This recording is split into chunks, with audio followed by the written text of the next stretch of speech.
মাট্টু beach থেকে এবার আমাদের গন্তব্য উচিলা মহালক্ষ্মী টেম্পল।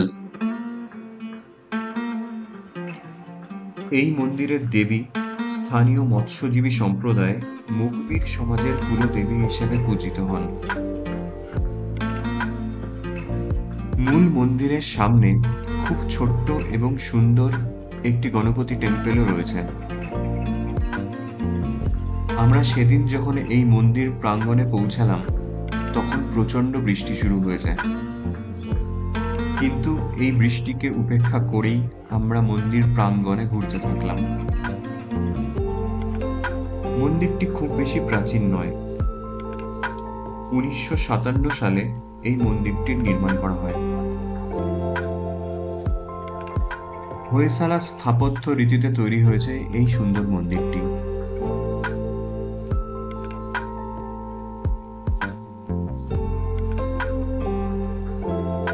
উচিলা মহালক্ষ্মী মন্দিরের পর এবার আমাদের গন্তব্য মালপে সি ওয়াক, এবং এই সি ওয়াকে যাত্রার পথ আবার আমাদের মুগ্ধ করল।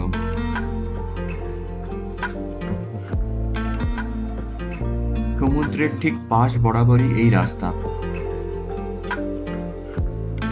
পথের চারিপাশে সারি সারি নারকেল গাছ,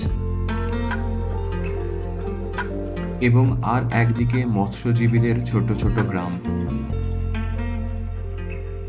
আকাশ মেঘলা করে আসছে, আর তার মাঝে মাঝে বৃষ্টি পড়ছে। কোস্টাল কর্ণাটকের এই অপূর্ব সুন্দর রাস্তার দৃশ্য সারা জীবন মনে গেঁথে থাকবে।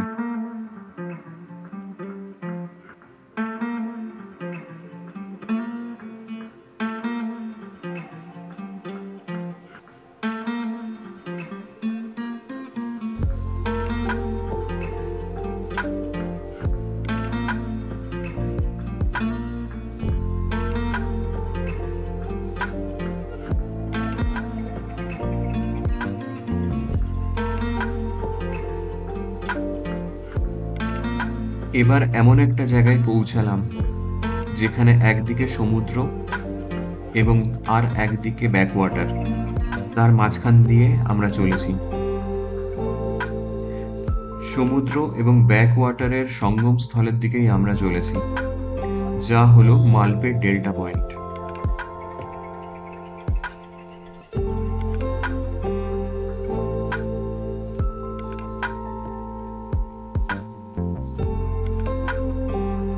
এই পথের দৃশ্য সত্যি ভাষায় প্রকাশ করা যায় না।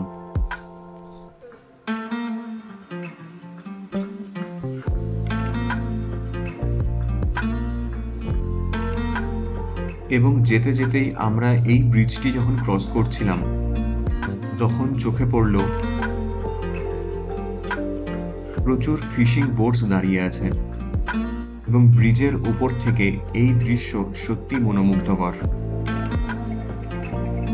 তাই ব্রিজের পর গাড়ি দাঁড় করিয়ে আমরা দুজনে আবার হেঁটে হেঁটে ফিরে আসলাম এই ব্রিজের উপরে।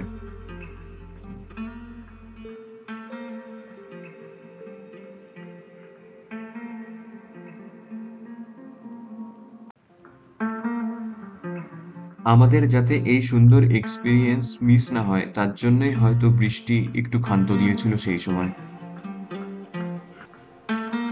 বর্ষার সময় বলে বেশিরভাগ ফিশিং বোটসই সমুদ্রের মাঝে তখন যায় না মাছ ধরতে। এই সময় তারা নৌকাগুলিকে মেরামত করে এবং নতুন করে রং করে। তার জন্যই আমরা এই সুন্দর দৃশ্য দেখতে পেলাম।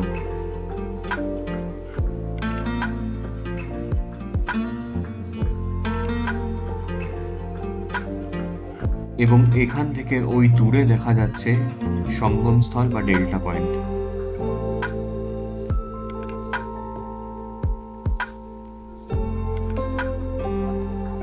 ফটোগ্রাফি করার জন্য একটি দুর্দান্ত জায়গা এই ব্রিজটি।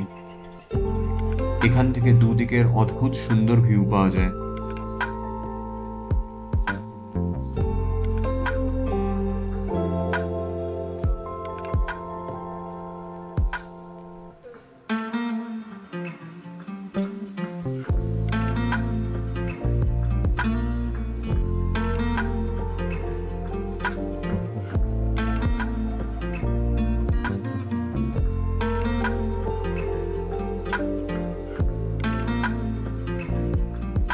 বেশ কিছু সময় এখানে কাটিয়ে দেখতে থাকলাম বিভিন্ন নৌকার আনাগোনা।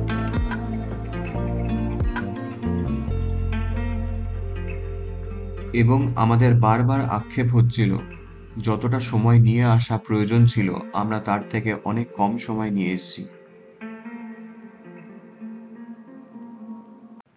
তবে আমি বারবার বলবো, কোস্টাল কর্ণাটকে যদি ঘুরতে চান বর্ষাকালে আসুন, এই সৌন্দর্য শীতকালে পাবেন না।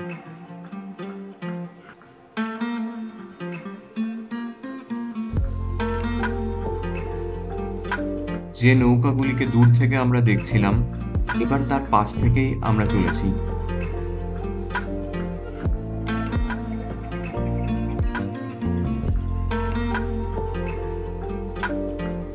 কোনো কোনো বোটে ইঞ্জিনের কাজ হচ্ছে, কোনো কোনো বোট রং হচ্ছে, কিছু কিছু জায়গায় জালের কাজ হচ্ছে। এই দেখতে দেখতেই আমরা পৌঁছে গেলাম মালপে সি ওয়াকের পার্কিং লটে।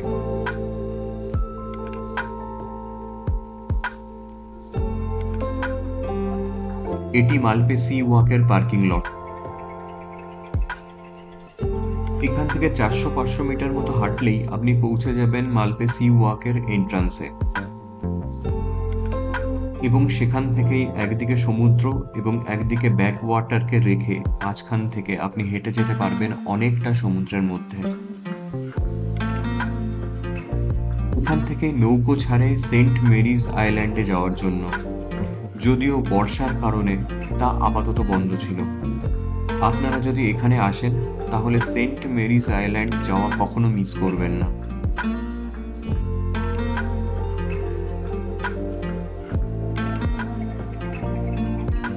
আর এই সি ওয়াকে ওঠার ঠিক একটু আগেই ফিশিং হারবার জেটি, তাই এখানে ঢোকার একটু সুযোগ হাতছাড়া করলাম না। যতই হোক আমরা বাঙালি।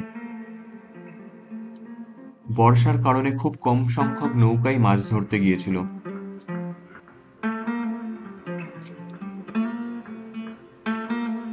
তবুও এ এক সুন্দর অভিজ্ঞতা।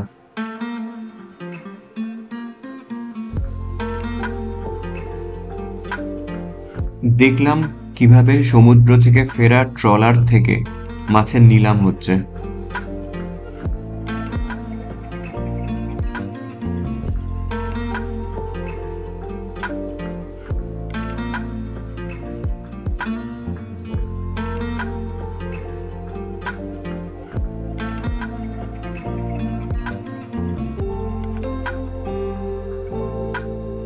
এর মাঝে জানিয়ে রাখি, এখানে একটি সুন্দর পরিষ্কার পরিচ্ছন্ন ওয়াশরুমেরও বন্দোবস্ত আছে।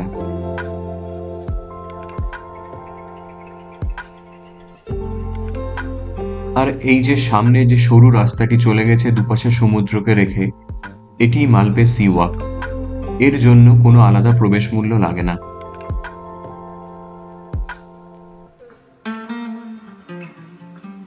এই সি ওয়াকে পৌঁছাতে গেলে পার্কিং লট থেকে অলমোস্ট 2.5 কিলোমিটার মতো আপনাকে হাঁটতে হবে যাতায়াত মিলে। তাই এখানে একটু সময় নিয়ে আসাই ভালো।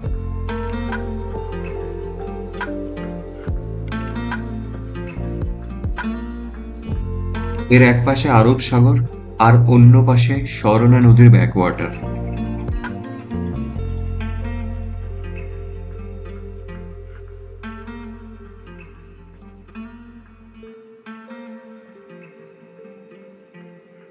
সারা দিন ধরে ফিশিং বোটের আনাগোনা দেখতে পারবেন এখানে দাঁড়িয়ে দাঁড়িয়ে।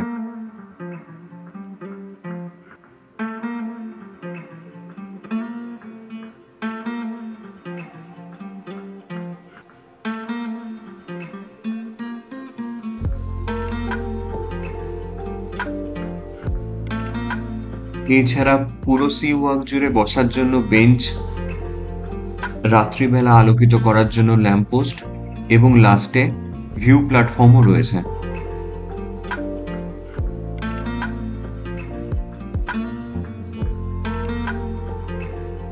এই জায়গাটি সানসেট এবং সানরাইজের সময় ফটোগ্রাফি করার জন্য দুর্দান্ত জায়গা।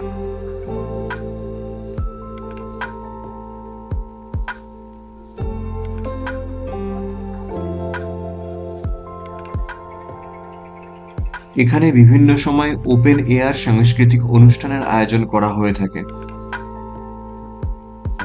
এবং সেই সব অনুষ্ঠানে মূলত প্রাধান্য পেয়ে থাকে স্থানীয় লোকসংস্কৃতির নৃত্য এবং সঙ্গীত।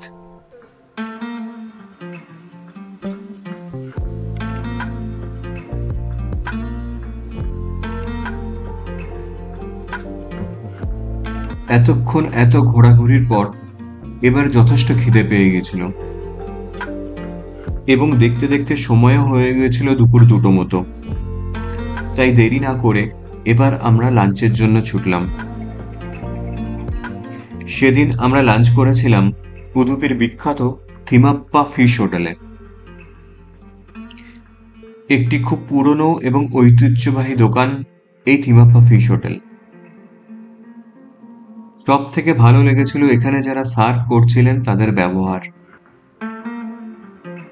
আমি যখন ওনাদের একজনের সঙ্গে কথা বলছিলাম স্থানীয় ফিশিং কালচার সম্পর্কে জানতে,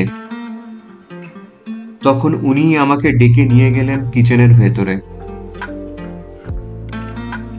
খাওয়ার জায়গাটি যত পরিষ্কার, আমার মনে হলো ভেতরের কিচেন তার থেকে বেশি পরিষ্কার।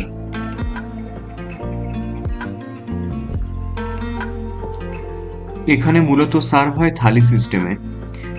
রাইস এবং ফিশ কারি 50 টাকা, এবং সাথে আমরা নিয়েছিলাম অ্যাঞ্জেল ফিশ ফ্রাই, যা পড়েছিল 200 টাকা করে পার পিস, এবং নিয়েছিলাম আলাদা করে প্রন ঘি রোস্ট, যা এখানকার বিখ্যাত একটি ডিশ। সেটিও পড়েছিল 250 টাকা মতো। এবং রাইসের ক্ষেত্রে বলে রাখি, হোয়াইট রাইস এবং ম্যাঙ্গালোরিয়ান বয়েলড রাইস দুরকম রাইসই পাবেন। আমরা প্রেফার করেছিলাম স্থানীয় ম্যাঙ্গালোরিয়ান বয়েলড রাইস। সেদিন এখানে লাঞ্চ করে আমরা সোজা চলে গিয়েছিলাম মুরুদেশ্বর, যেখানে পৌঁছাতে আমাদের সময় লেগেছিল 2 ঘন্টা থেকে 2.5 ঘন্টা মতো। এর পরের এপিসোডে মুরুদেশ্বরের গল্প নিয়ে আসব। আজ আপাতত এই পর্যন্তই। ভিডিওটি দেখার জন্য অনেক ধন্যবাদ।